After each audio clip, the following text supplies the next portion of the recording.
The sword kusanagi is one of the three treasures that make up the imperial regalia of Japan, symbols of the emperor's divinity. Legends tell of how Susanoo, the Shinto god of storms, found the sword. Susanoo is the brother of the sun goddess Amaterasu. He is kind of a douche, and he gets kicked out of heaven for doing some douchey things that we may talk about in another video. After his banishment, Susanoo walks along a river, probably looking for some way to be an ass, when he meets an old couple and their daughter, all crying. Susanoo inquires about their plight. The couple explains that they used to have 8 daughters, for taxes. Now they have 1. Every year an 8-headed serpent comes to eat one daughter, and this year's visit fast approaches. Susanoo tells the couple, "I will help you, and in return I ask for your daughter's hand in marriage." Nice one, Susanoo. Real smooth. The couple figured being married to a powerful kami is probably better than being dead, so they agreed. Susanoo immediately changes the daughter into a comb and sticks her to his hair.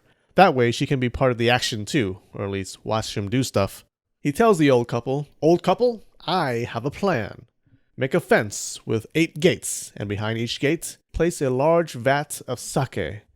The couple does as they were told, half thinking he must want to get drunk before dying. After a short wait, they see 8 fearsome heads appear in the distance, getting bigger. The heads are connected to a monstrous scaled body that eventually split into 8 tails. Upon arriving, the serpent aims straight for the sake, putting each head through a gate. The snake had 8 heads, but no brains it seems, which is unfortunate for the snake living without a brain.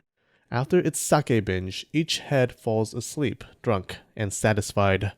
Susanoo draws his sword and lops off each head, turning the nearby river red.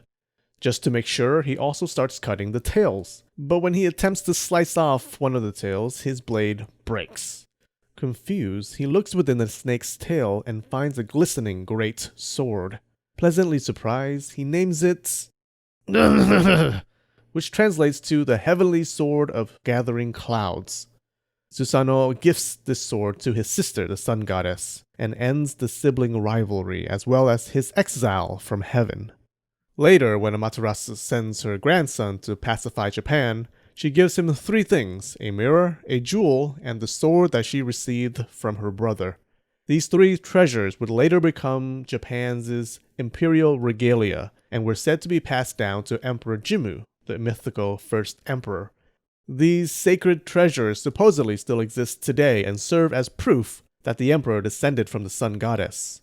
Legends say that during the reign of Emperor Keiko, traditionally dated as the 12th emperor of Japan, the emperor sends his son, Prince Yamato Takeru, to go out and conquer a whole bunch of places. His aunt, a high priestess of Amaterasu, gives him the sacred sword to help him in his mission.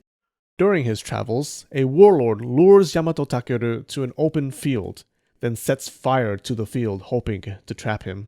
The prince hacks at the tall grass, attempting to hinder the fire.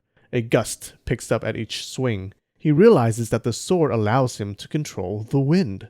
Thinking fast, he lights up more grass with a flint and grows the fire. A few flourishes of the blade blow the fire back towards his enemies, defeating them. After this incident, Prince Yamato Takeru renames the sword that saved him to kusanagi-no-tsurugi, the grass-cutting sword. We move on from myths and legends to the year 1185. The story goes, during the Genpei War, Emperor Antoku's supporters lose a critical naval battle. The emperor is 6 years old and is on the run, taking with him the imperial regalia.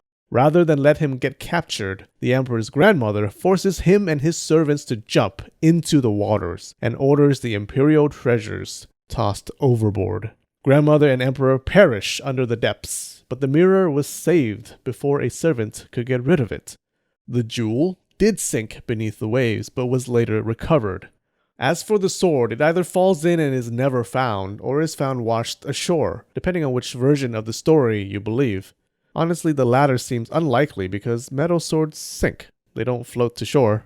Whatever the real story is, in the present day, kusanagi is allegedly kept within the Asta Shrine, a shrine traditionally believed to have been created for the purpose of housing the sword. The last person who claimed to have seen the sword was a Shinto priest during the Edo period. Unfortunately, he forgot to take a photo, so we only have his word to go on. Nowadays, during the coronation of a new emperor, 2 of the 3 treasures are presented to the new emperor, the sword and the jewel, wrapped and boxed. Some people mistake this sword for the original, but the sword presented to the emperor is only a replica, a symbol of the real sword. Again, the real one allegedly stays within the Asta shrine. So, does the kusanagi still exist? Did it ever exist, or was it always a legend? We really don't know. We only have stories and unreliable historical records, and honestly, not many Japanese people care to investigate. It's a cool story, a sword that survived thousands of years, the kind of story you want to be true.